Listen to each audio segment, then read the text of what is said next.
So the female reproductive system is very similar to the male reproductive system. You've got the ovaries, and then you've got a bunch of pipes. Ovaries plus pipes. And let's see, the ovaries are going to have 250,000 eggs formed in utero, which is always a little freaky to me. So the egg that made me was in my grandmother. What? Huh? Yes, the egg that was in you made you was in your grandmother, because the egg obviously comes from your mom, but your mom made it when she was still a fetus. So those eggs have been around for a long time. So anyway, you know that you've got the eggs, but of course you have they're made in suspended animation. They're not actually doing anything. And we've done this drawing before. We'll just do it again because it's the same basic deal. Here's an ovary, there's an ovary, everywhere an ovary, and we got the fallopian tubes.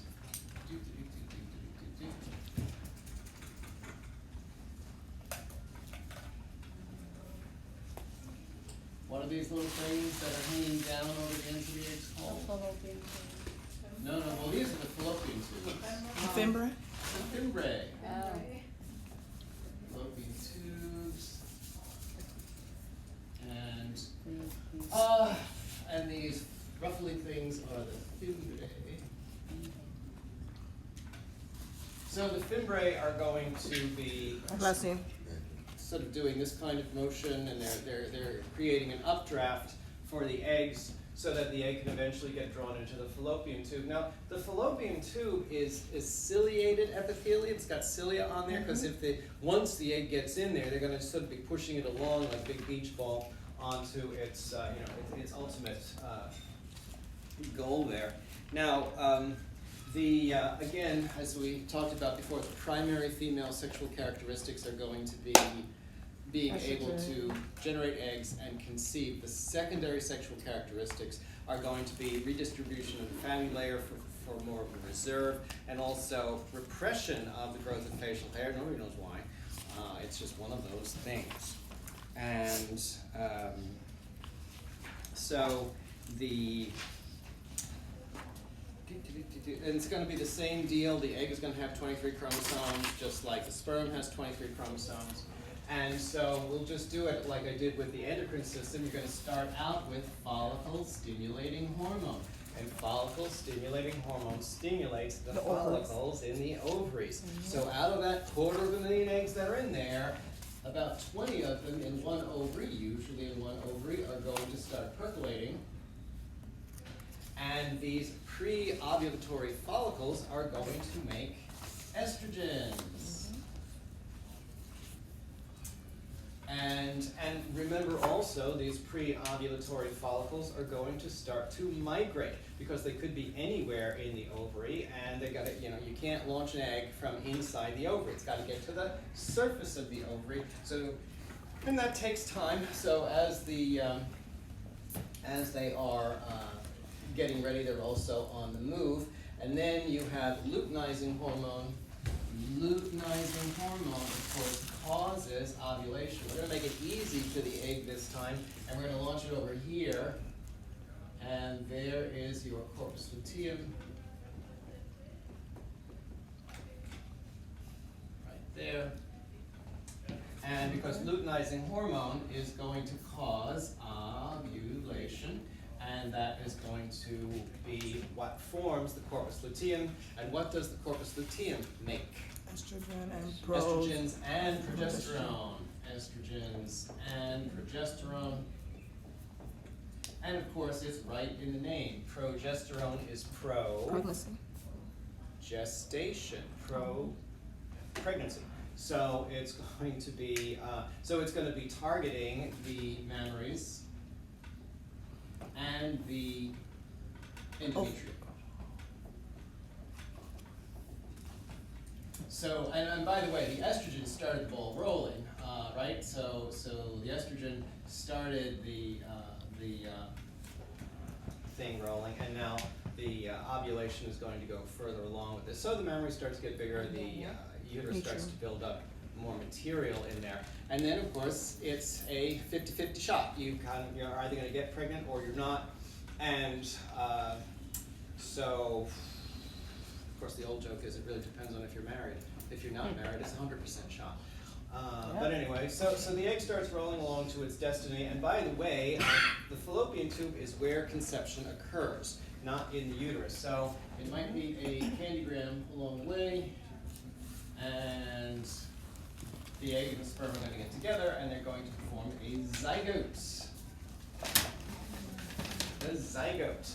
And so now you've got a fertilized egg in there, and you are back to the diploid number. You're back to 46 chromosomes, and the zygote is going to start to make your human chorionic gonadotropin, which will target the corpus luteum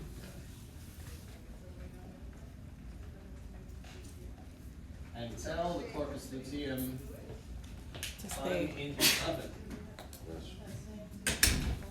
So the corpus luteum does not break down. The corpus luteum gets stronger and makes even more estrogen and more progesterone, and then the egg is going to roll along. Now the blastocyst is, because you've got a zygote, and the zygote is just one egg. Oh, by the way, some fun things about the egg. The egg is the biggest cell in the body. It's the only cell visible to the human eye, and the egg contributes all of the material that's going into the body. The sperm is just supplying the chromosomes. So it's and if you draw them to scale, it's going to be like that. So you got 23. Oh. Yeah, you got 23 chromosomes over here. You got 23 chromosomes over here, and so we don't have to go into too much detail, but remember that there was 70 million sperm in the ejaculate, okay? Mm-hmm. So the 70 million sperm, but remember that they have to, it really is sort of a Darwinian, thing going on here, because more than half of them are going to die on the way in, and then there's just all this die-off happening, and then, of course, half of them are going to go down the wrong tube anyway, so that's half. So by the time you get to the egg, there are only like 80 or 90 of them that actually make it to the egg. So you go from 70 million to about 50 or 60 or 70 that actually make it to the egg. And then they're all, and then they digest these enzymes to get through the shell wall. Now, an interesting thing is, of course, 23 chromosomes and 23 chromosomes, you need 46 chromosomes, but what if two sperm get through at the same time? Then you would have, it wouldn't work, right? So you've got all of these sperm out there. So what happens is that there's a chemical reaction that occurs when the outer membrane of the egg is breached. And that chemical membrane makes it impervious to all the other sperm. There's this instantaneous, this is one of those deals where you make a lot of chemicals in advance and they're in inactive form, because when the cell wants it to go, it does this triggering mechanism, and then instantaneously the enzyme that all the other sperm are using doesn't work. So then one sperm gets in and then the rest don't. Thank you for playing. And of course all these other sperm get absorbed by the body. And by the way, these eggs that didn't make it also get absorbed by the body. So you got the one that gets launched. The other 19 that were sort of in the competition, they've had their shot, they're done. There's no runner-up in this competition. So basically they were all just sort of absorbed by the body. So now we got the egg and the sperm in there. And like I said, the egg supplies all of the other material that's necessary to make the creature, because the egg is rolling along down here, and the thing is, it does mitosis. It splits, and then you have 2 eggs, and then you have 4 eggs, and then you have 6 eggs, and this goes on. Well, no, it's 2, 4, 8, 16, 32, 64. That kind of division going on, but it's always the same size. So as you are making more and more eggs, the eggs are getting smaller and smaller because they've only got a certain amount of fuel and glycogen and all that other stuff that was in the original egg that formed. That's why you can't take too long to get down here, because you need a food supply. So this is forming it. Oh, at about 128. There's an interesting film. I'll try to find it. It's really kind of amazing. It's what the egg is doing in the early stages. But anyway, so the egg is dividing, and then and by the way, all of these cells are identical. So if the egg splits at this point, if the blastocyst, by now it's like a big beach ball blastocyst. If it splits, you got identical twins. That's how you get them. And you know, this does happen from time to time. But at a certain point, the eggs start to differentiate. Certain genes get turned on, and certain genes get turned off. And what happens is they start to move. Once they differentiate, they start to migrate to different parts of what will become the embryo. So when it looks kind of like a layer cake. So what happens is they're moving, and one of them sort of forms this. The whole thing is like smaller than a grain of rice, okay? And so you've got 3 different kinds of cells now, and you have to know the names of them or anything like that. But basically, it's kind of like this, and the middle layer, the dark line, that gives rise to the nervous system and the epithelials. The blue line over here gives rise to the guts, and I'm wrong. It's the black line in the middle is going to be, that's the mesoderm. That's going to be your frame, muscles, bones, things like that. And then inside of that frame, you have the guts, and that's where your ventral cavity comes from. And the green one is the one that gives rise to the stuff in the dorsal cavity, the brain and spinal cord. So you have a division into 3, and then those 3 will also change into, you know, they'll change into, well, you got about 250 different kinds of cells in your body. They come from that kind of 3. And so, you know, by now the embryo is grown a placenta, and it's hanging out on the side over here, and it eventually turns into a fetus, and then you know the story. The fetus starts to press on the cervix.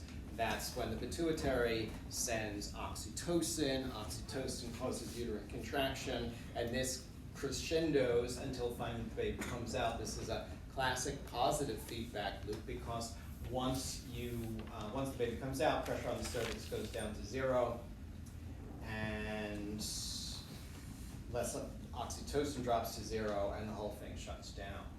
So that's basically the deal with that. Now, a couple of things here.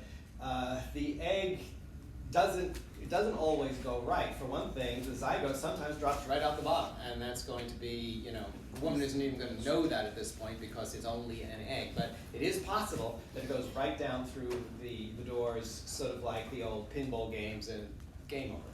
Or it can get stuck in the fallopian tube, and that's what they call an ectoptic pregnancy. That's where it locks on up there, and that's going to be a problem too. So, you know, there's not enough room for it to expand there. But most of the time, these things go okay.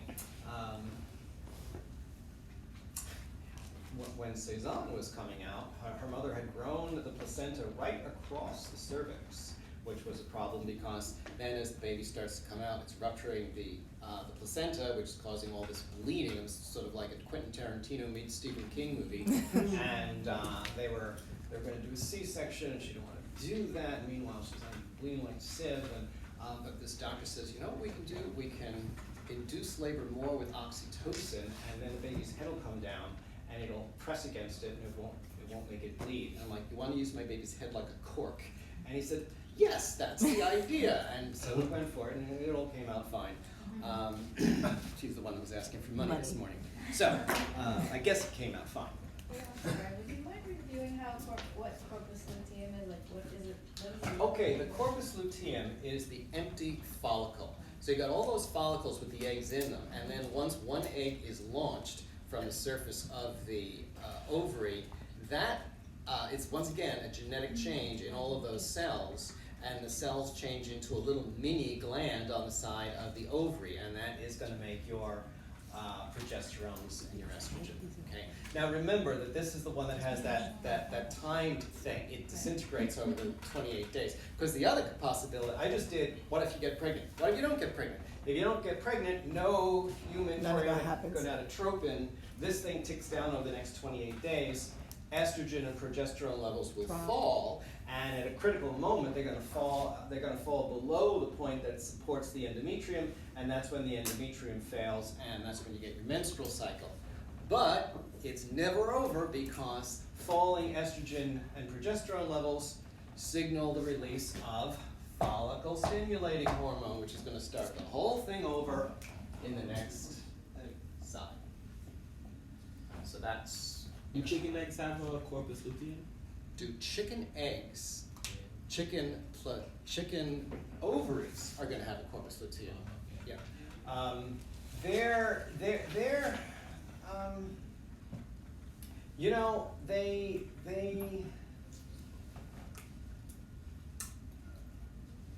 do chicken ovaries have a corpus luteum?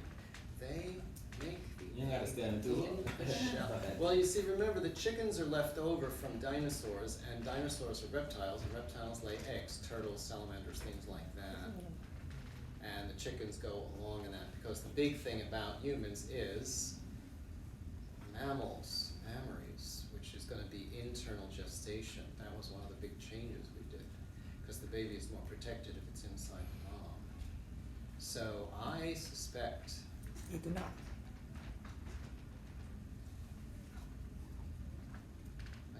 that they do not. But I don't know offhand.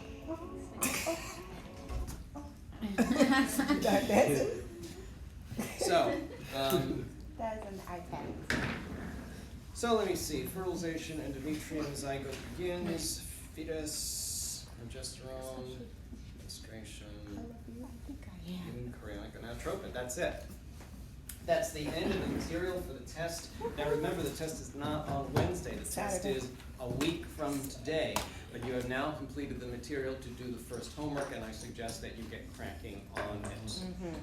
Because remember, the fun just Keeps let- on coming. Just begun. fun just keeps going. But let's see Anyway, these questions are gonna help. if I can find it, because there is Oh, we can do that. oh, so now it has to log off so that I can log on. It's first. So From the test. Yeah, because this is. while we're doing that, I'm just going This is really to different, right? start talking about the blood in general and the cardiovascular system, give sort of an introduction to that kind of thing. Neat. But I have, let's see if I can find this thing. I have mine. Because there's a thing of the egg, of the zygote going through its development, which is really fascinating and intriguing and a little bit disquieting. This is gonna take a little while. So, I'm gonna start to do my stuff on the cardiovascular system. So, big picture. Up, down here. There.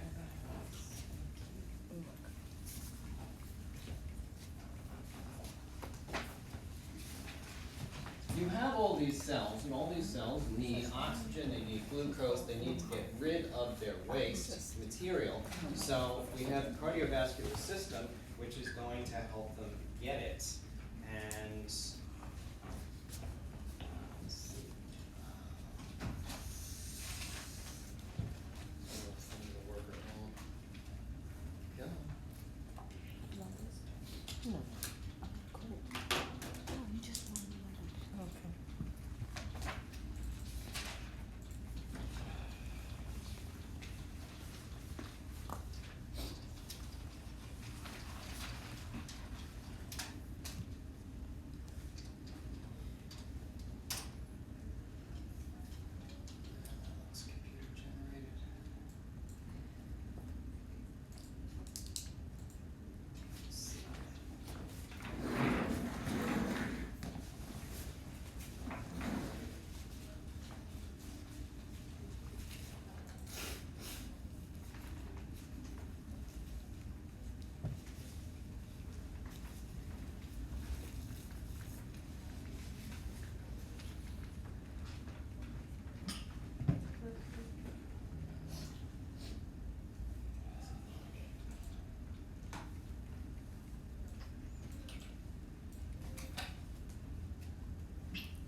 take me a while to find it.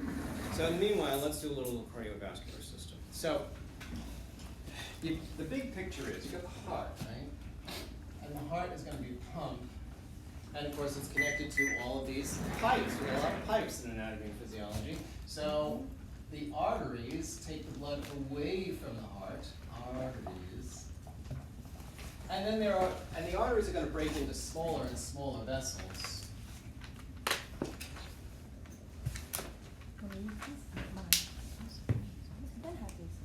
And now I'm only doing 2 branches, but you know, make believe there are like 100,000. And these are arterioles. And then they're going to break into more branches.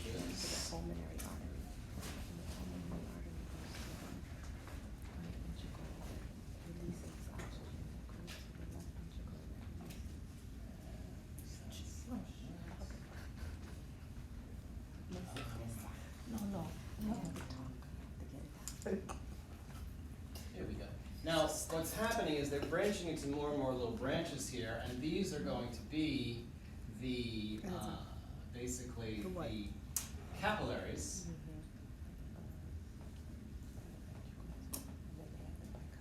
And in the capillaries is where you're going to lose your oxygen. So in all the medical illustrations, they always change the color from red to blue over here. And it's not that dramatic a change, but you get the basic idea. As the cells get deoxygenated, they're going to start to do the blue thing. And they're going to sort of come back this way. And let's see, so this guy's going to go like this.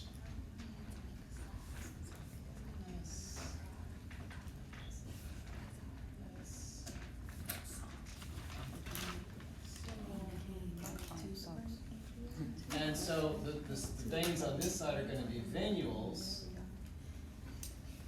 And then finally, they're going to converge into veins. So that's basically the piping system. You've got your arteries, your arterioles.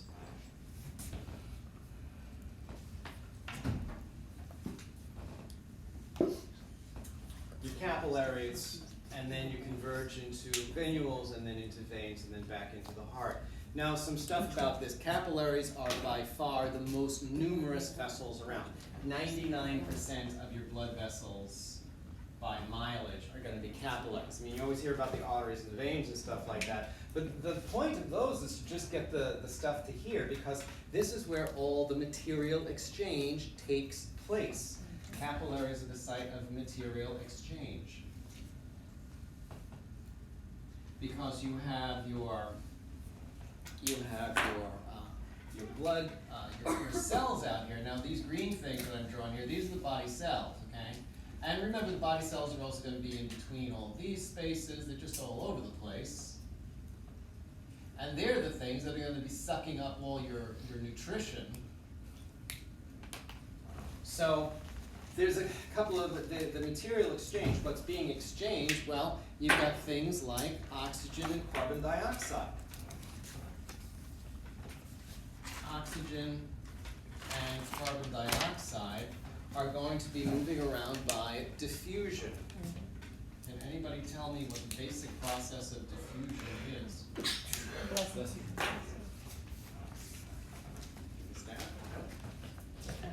an area of concentration of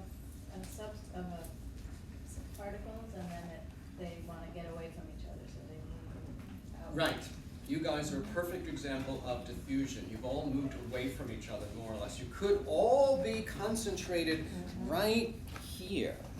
So you'll be closer to me, but you don't do that. You spread out and use up the space. I can guarantee, I know from experience, if we were in 707, which is twice the size of this, you guys would spread out twice as much. And some of you would be so far away, it would be like the top seats in Madison Square Garden.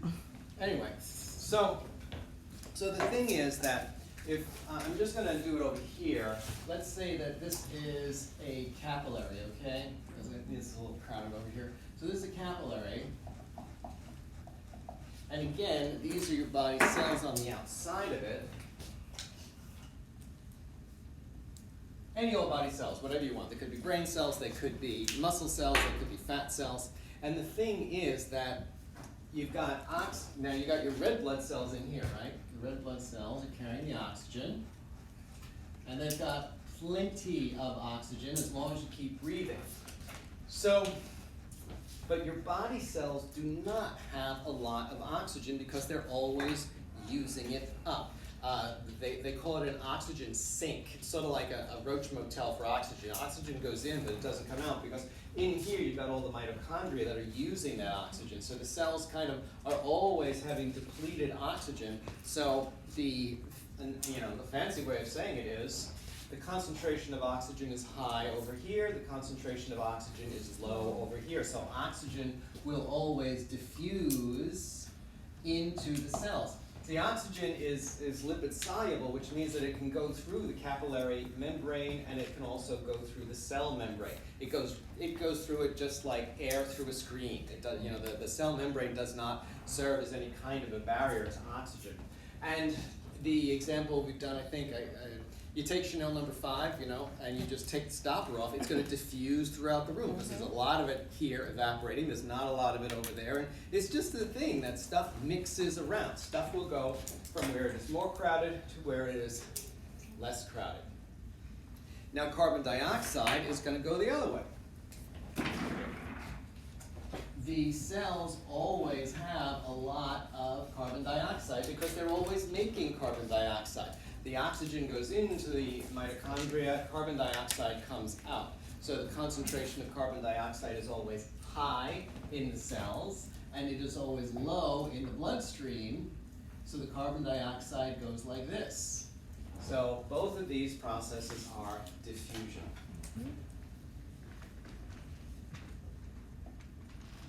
Glucose will also go by diffusion, by the way. Remember that glucose is your fuel, blood glucose levels. Half the endocrine system is dedicated to making sure your blood glucose levels are okay. So, and of course you got glucose in here because you just went to the Olive Garden and you ate enough to feed a whole village. So the glucose is going to go from the blood into the cells as well because that's going to be the fuel for them. Now, by the way, remember the cells have receptor sites for insulin. So if your blood glucose levels are too high, the cells are going to get the message from insulin. They're going to say, we need you to suck in more of this stuff and bring your blood glucose levels under control. So that's all going to be diffusion. Questions about diffusion? Yes? Can you repeat it one more time? Diffusion? Basic principle, stuff goes from where it is more crowded to where it is less crowded. So the bloodstream oxygen is more crowded because you're taking it in from the air. As long as you keep breathing, and that's why it's a good idea to keep breathing, by the way, your oxygen levels here will be high. The oxygen levels here are never that high because the cells are using it up. So oxygen will diffuse from where it is more crowded to where it is less crowded. This is why when you're holding your breath, you run into trouble. Because if you're holding your breath, you don't have a lot of, you don't have any more oxygen coming in here. So the cells, you're going to diffuse, you're going to diffuse, you're going to diffuse. But as you're diffusing, you've got less and less oxygen in the bloodstream. So you will come to a point where there's just about as much oxygen here as here, not that much. And then the oxygen isn't going to go anywhere. And the cells are going to say, well, where's my oxygen? I'm going to die without it.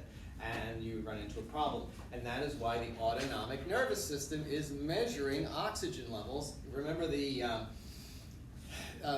in the medulla, you've got the medullary rhythmicity center for breathing, and you've got the cardiac center for heart rate. So, so what'll happen is, if you're at the toy store and you're gonna hold your breath until mom buys you, the mutant ninja Power Ranger, whatever the hell, and mom's just got a little stopwatch, she's like, go for it.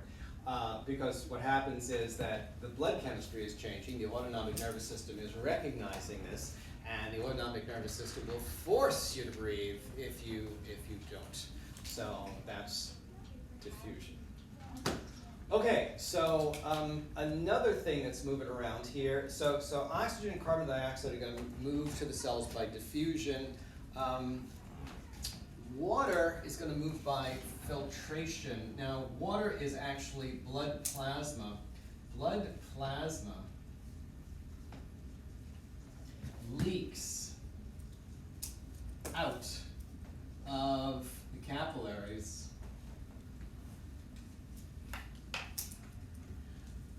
by filtration.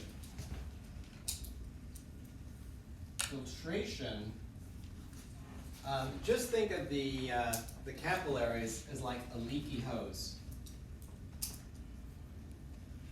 Right? You got a garden hose, got a lot of holes in it, and that's what capillaries are like. Capillaries, the seams that make up the capillaries have these little holes in them, and the holes are small, but they're big enough for water to get through. So you just imagine a garden hose with a million little pinpricks in it, and you turn on the hose, and just all of this stuff leaks out. So I'm going to use blue again because I'm running out of colors here, but basically this is your blood plasma. The plasma is the liquid part of blood that leaks out. So blood plasma leaks out of the capillaries by filtration and becomes interstitial fluid.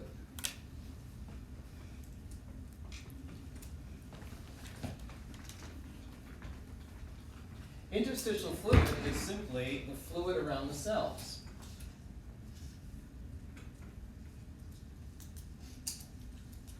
And this is a review from before. The fluid around the cells. The fluid around the cells is the body's internal environment.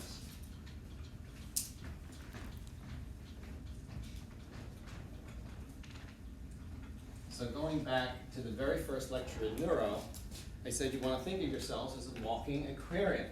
So the cells are the fish, and the interstitial fluid is the water in the aquarium. And that's why all of our efforts on homeostasis are aimed at keeping the interstitial fluid stable. Because if the interstitial fluid is stable, the cells are happy. If the fish tank, if the water is stable, the fish are happy. It's the same basic thing. And remember, we started out as individual cells floating in the ocean, sort of like a zygote floating in the amniotic fluid.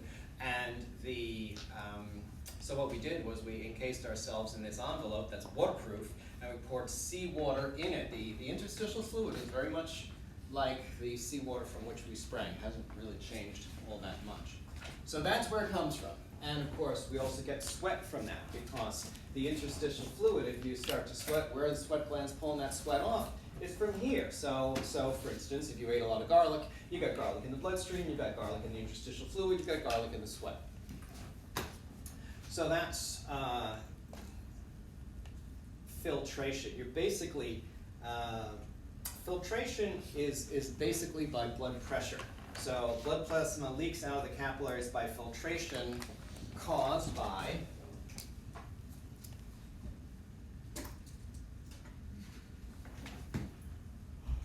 blood pressure.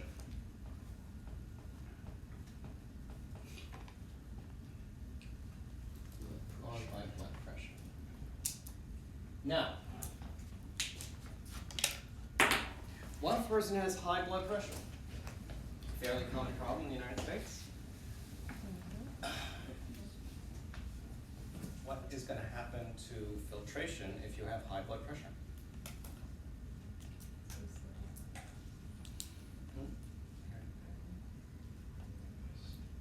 It's gonna be greater.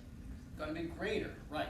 Because remember that what's driving this is think about the garden hose that's leaking. If you turn on the faucet more and there's more pressure going through it, you're going to have more spray coming out of the thing. Same thing is happening here. If you increase your blood pressure, you're going to have more leakage, which means you're going to have more interstitial fluid. And well, that's a separate thing, but then due to gravity, you're going to have a flow down the body, and people with high blood pressure often have swollen ankles, right? Their ankles are hanging out over their shoes. All that is interstitial fluid and a gravity feed. Now, everybody that's on their feet all day long gets a little bit, but you know, if it's really hanging out of the shoes like that, that's going to be a problem.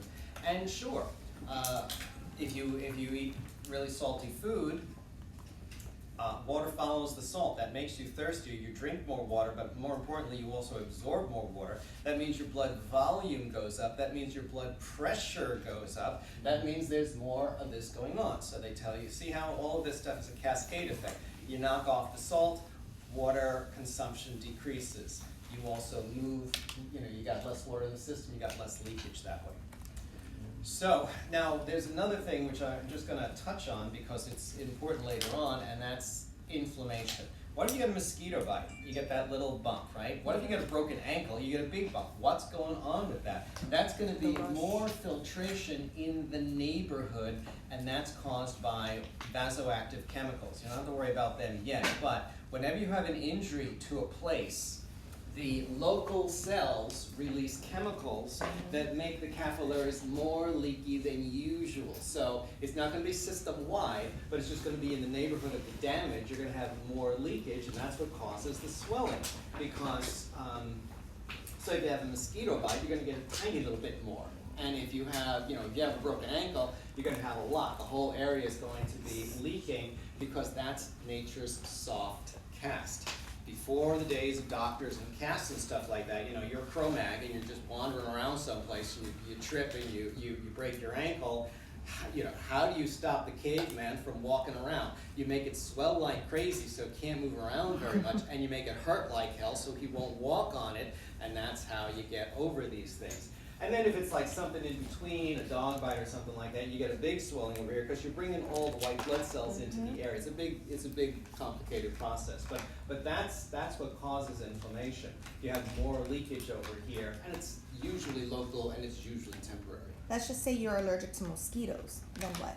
Is it Then you have even more. An allergy is when you're doing even more of the inflammatory response. I mean, we're a little bit past the season now, but when the trees start losing their leaves, and especially in the spring with all the pollen, so that's an inflammatory response in the nasal passages, which is the same as if you have a cold. If you have a cold, virus, bacteria, something like that, you make a lot of extra snot to push it out physically. You don't want it there. So what's happening is you're doing this in all the mucous membranes, and that's going to make a lot of mucus. It's going to be very runny, and that's the thing. And what's the difference between a common cold and an allergy? Well, not much as far as the body is concerned. The response is exactly the same. That's why the symptoms of an allergy feel like a cold.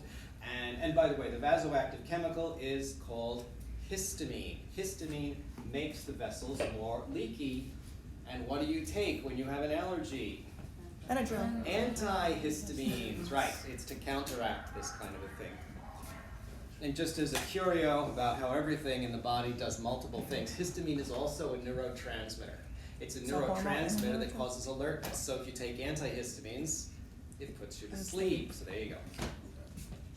Okay, so let me see. We've got blood plasma leaks. There's one more thing, though. We're leaking the blood plasma out by blood pressure. We have to draw it back in somehow, or else it's going to stay out here. And we're going to do that, and we're going to draw it back in by osmosis. Osmosis is the process that draws the interstitial fluid back in. So, osmosis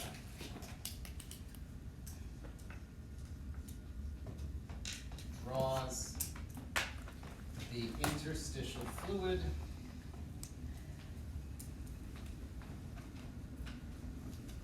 back into the caps. Because everything that comes from the blood has to go back into the blood sooner or later. Because you can't just keep leaking out. You have to do that. Now the way that this works is osmotic pressure. Osmotic pressure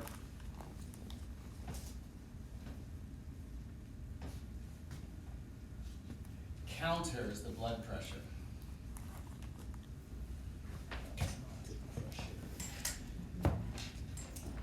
Osmotic pressure counters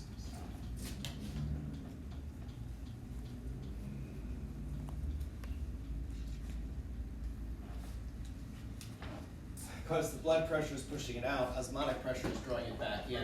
So I know that that's a difficult, how does osmosis work? That's something that is hard to understand, but I'm going to give it a shot.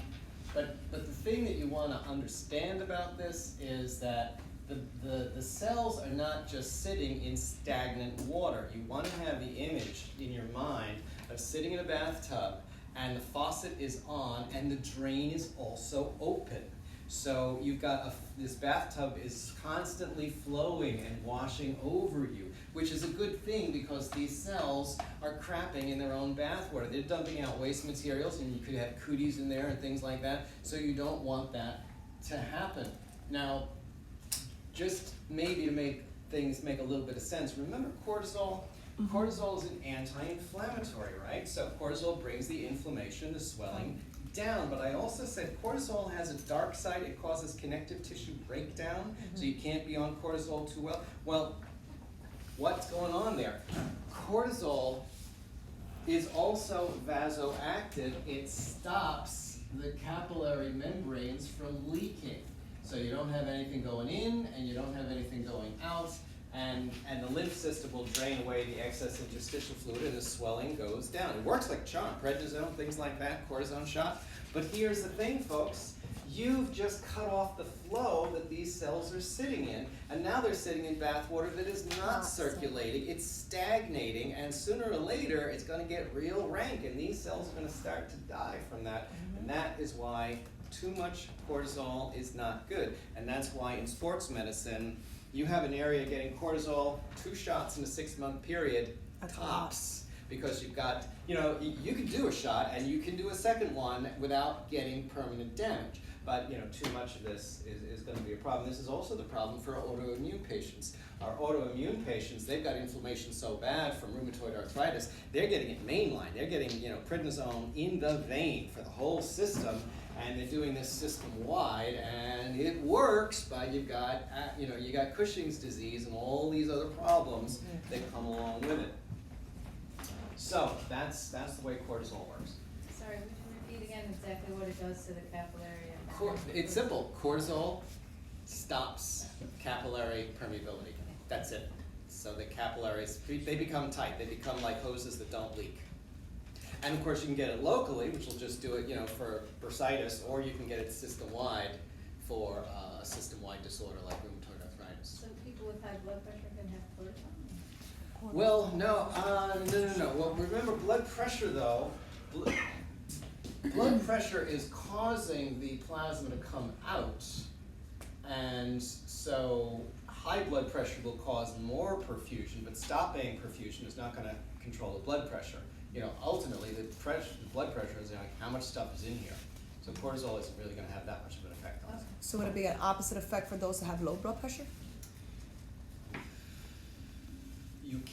You can have a problem with perfusion if you have very low blood pressure. But what's going to happen though? Before you have a problem with that, you're going to have a problem with the kidneys, because the that leakage that the kidneys do. Remember, this is also going on in the kidneys. This is how the kidneys work. They separate the blood plasma from the cells into 2 different tubes, and then they put them back together again. But kidneys are very pressure dependent to do that. So long before you run into a problem of not enough stuff going to the regular tissues, the kidneys are going to see this and they're going to dump renin into the system to try to fix that problem. And if they can't, kidney failure.